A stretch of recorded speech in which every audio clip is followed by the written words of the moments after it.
கர்த்தருக்கு ஸ்தோத்திரம். இந்த நாள் தேன்துளி நிகழ்ச்சியிலே உங்களை நான் மீண்டும் சந்திப்பதில் அதிக மகிழ்ச்சி அடைகிறேன். இந்த நாள் கர்த்தர் உண்டு பண்ணின நாள். இந்த நாளிலே நாம் மகிழ்ந்து களி கூறுவோம். கர்த்தர் நம்மை நினைத்திருக்கார், அவர் நம்மை ஆசீர்வதிப்பார். இந்த நாளில் கூட ஆண்டவருடைய மன்னிப்பை குறித்தும் அதை தொடர்பான ஒரு சில வேத வசனங்களை குறித்தும் நாம் சிந்தித்து கொண்டு வருகிறோம். இந்த நாளில் ஏசாயா தீர்க்கதரிசியின் புத்தகம் 1ஆம் அதிகாரம் 18வது வசனத்தில் நம்முடைய பாவங்கள் எப்படிப்பட்ட ஒரு நிலையில் இருந்தது என்று ஏசாயா மிக அழகாக அதை படம் பிடித்து காட்டுறார். போர்ட்ரே பண்ணி காட்டுறார் என்று சொல்லுவாங்க. படம் பிடித்து காட்டுகிறார். அந்த வசனத்தை நான் உங்களுக்கு படிக்க விரும்புகிறேன். வழக்காடுவோம் வாருங்கள் என்று கர்த்தர் சொல்கிறார். கர்த்தர்கிட்ட போய் நம்ம வழக்காட முடியுமா? கர்த்தரே சொல்கிறாரு, வழக்காடுவோம் வாருங்கள், உங்கள் பாவங்கள் சிவேறிருந்தாலும் உறைந்த மலையைப் போல் வெண்மையாகும், அவைகள் இரத்தாம்பர சிவப்பாக இருந்தாலும் பஞ்சை போல அது மாறிப்போகும். எவ்வளோ பெரிய உத்தரவாதத்தை கொடுக்குறாங்க பாருங்கள். அந்த பழைய ஏற்பாட்டு காலத்தில் இஸ்ரவேல் மக்கள் அதிக முரட்டாட்டம் உள்ளவர்களை காணப்பட்டாங்க. ஆண்டவருக்கு விரோதமாக பல காரியங்களை செய்தார்கள்.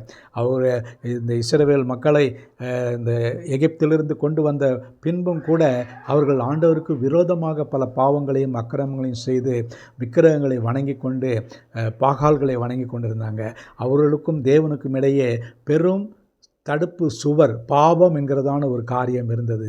அந்த பாவத்தை ஏசாயா தீர்க்கதரிசி மிக அழகாக படம் பிடித்து காட்டுகிறார். அவர் என்ன சொல்கிறார்? உங்களுடைய பாவங்கள் எப்படி இருந்தது என்று சொல்லும்பொழுது சிவேர் என்று இருந்தது. அவர் அதை அந்த சிகப்புக்கு மிக அழகாக சொல்வார்கள். அந்த சிகப்பை பஞ்சை போல அவர் மாற்றுவேன் என்று சொல்லுகிறார். அந்த ஒரு கலரே மாறுது பாருங்கள். நம்முடைய பாவங்களும் அக்கிரமங்களும் சிவப்பு நிறத்தில் அது காட்டப்படும் பொழுது மிக ஒரு கொடூரமான ஒரு காரியமாக இருக்கும். அப்படிப்பட்டதான ஒரு காரியத்தை தேவன் என்ன சொல்லுகிறார்?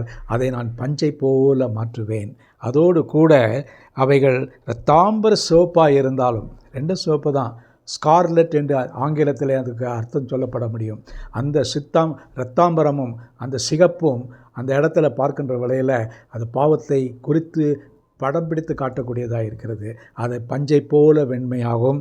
அதோடு கூட அந்த இடத்துல ஒரு வெண்மை, ஒரு பரிசுத்த வெண்மையாக மாறும். புதிய ஏற்பாட்டு காலத்தில் பார்க்கும் பொழுது நம்முடைய இப்படிப்பட்ட ஒரு பாவ நிலையை மாற்றி இயேசு உங்களுக்கும் எனக்கும் பரிகாரமாக அவர் அந்த இடத்துல சிலுவையிலே மரித்து நம்முடைய அந்த சிகப்பு நிறத்தில் இருந்த அந்த பாவ வாழ்க்கையை பஞ்சை போல மாற்றினார், உறைந்த மலையைப் போல மாற்றினார். அது நமக்கு ஒரு பெரிய ஆசீர்வாதமாக இருக்கிறது. இயேசு கிறிஸ்து இந்த உலகத்தில் வராமல் இருந்தால் நமக்கு ஒரு வாழ்க்கையில் ஒரு முழு நிச்சயம் கிடையாது. நாம் பாவத்திலேயே செத்து மடிந்திருக்க வேண்டும். ஆனால் தேவன் கிருபையாக இறங்கினார். தம்முடைய மக்களை ரட்சிக்க வேண்டும். அவரை வேண்டி கூப்பிடுகிற மக்களை கேட்டு அவர்களுக்கு ஒரு விடுதலை கொடுக்க வேண்டும் என்று, பாவத்திலிருந்து விடுதலை கொடுக்க வேண்டும் என்று, அவருடைய நிலையில் அவர்களை முழுவதுமாக மாற்ற வேண்டும் என்று அவர் கர்த்தர் செய்தார். ஆகவே இந்த நாளில் கூட நம்ம முரட்டாட்டத்தோடு கூட இருப்போம் என்று சொன்னால், நான் நல்லா இருக்கிறேன், நான் நல்ல சன்மார்க்கமாக இருக்கிறேன், எனக்கு எந்த பாவம் இல்லை, எந்த அக்கறம் இல்லைன்னு சொன்னால், இன்றைக்கி நீங்கள் தற்பரிசோதித்து பாருங்கள். ஆண்டவருக்கு முன்பாக நில்லுங்க. இந்த லெந்து காலத்தில் உங்களையே நீங்கள் ஆராய்ந்து பாருங்கள். என்னுடைய பாவம் வாழ்க்கை எப்படி இருக்கிறது, என்னுடைய நிலைமை எப்படி இருக்கிறது என்று நீங்கள் சோதித்து பாருங்கள். ஒரு மேலோட்டமான ஒரு வாழ்க்கையை வாழ்ந்து கொண்டு போகிறோமா? நம்முடைய வாழ்க்கையில் இரத்தாம்பரத்தை போலவும் அந்த சிகப்பை போலவும் மிகவும் பயங்கரமான அந்த உடையான சேற்றிலே உழண்டு கொண்டிருக்கிறோமா? கர்த்தர் சொல்கிறார், என்று அழைக்கிறார், உங்களை பஞ்சை போல மாற்றுவேன், வெண்மையை கொடுப்பேன், வெண்மையான நிறத்தை உங்களுக்கு கொடுப்பேன் என்று சொல்கிறார். ஆகவே அவரிடத்தில் வருவோமா? கர்த்தர் அவரிடத்தில் வந்து கேட்டால் நிச்சயமாக மாற்றக்கூடிய நிலையிலே நம்மை மாற்றுவார். ஜெபிப்போம். நல்ல ஆண்டவரே, இந்த ஏசாயா 1:18 படியாக, ஆண்டவரே, நீர் எங்களுக்காக வழக்காடுவோம் என்று சொல்வார். நான் உனக்காக போராடுவேன், வழக்காடுவேன், நான் வெற்றி பெற்று உன்னுடைய பாவ வாழ்க்கையை முழுவதுமாக மாற்றி உனக்கு ஒரு நல்ல ஒரு ஆசீர்வாதத்தையும் உயர்வையும் தருவேன் என்று சொல்கிறீர். அதற்காக ஸ்தோத்திரம். சிகப்பிலிருந்து வெண்மையாக மாற்றுகிறது ஒரே ஒருவர் நீர்தான் ஐயா.